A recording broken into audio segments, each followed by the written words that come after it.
The top 5 greatest African players of all time. There are many great players to choose from, but if I had to pick 5, it would be Yaya Touré at number 5. He redefined the role of a midfielder. He had power, precision, and a great goal scorer in the important games.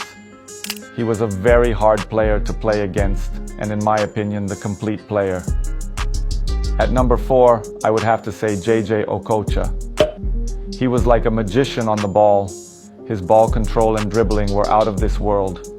Watching him when I was young, I learned many things.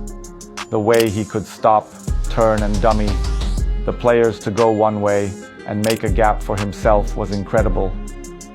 He made even the great players look bad in defense. At number 3, I will have to put George Weah. He was a very powerful and fast striker, playing for a great Milan side in an era of football where the Italian sides dominated the game. His precision and finesse in front of goal was incredible, and I believe he is still the only African player to win the Ballon d'Or. At number 2, it gets a bit harder, and you really can't split these two players, but I will have to go with Didier Drogba. He was the ultimate big game player and an absolute nightmare for defenders. His strength, skill, and technique made him impossible to play against. The game against Bayern, it was a Champions League final. Chelsea were at Bayern's stadium. The odds were against them. Chelsea were on the back foot most of the game, and it looked like they were about to lose.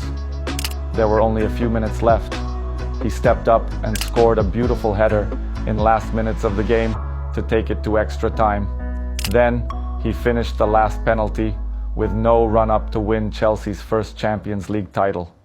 At number 1, it's the iconic Eto'o. He's one of the most electrifying players I had the pleasure of playing against. The reason I have chosen him is because of his consistency at the top.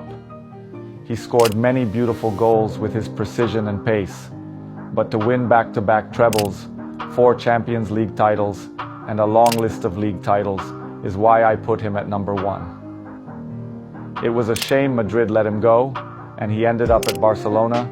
We could have been a great partnership. I also have to mention Salah. He had an incredible few years with Liverpool, winning the Champions League and Premiership titles.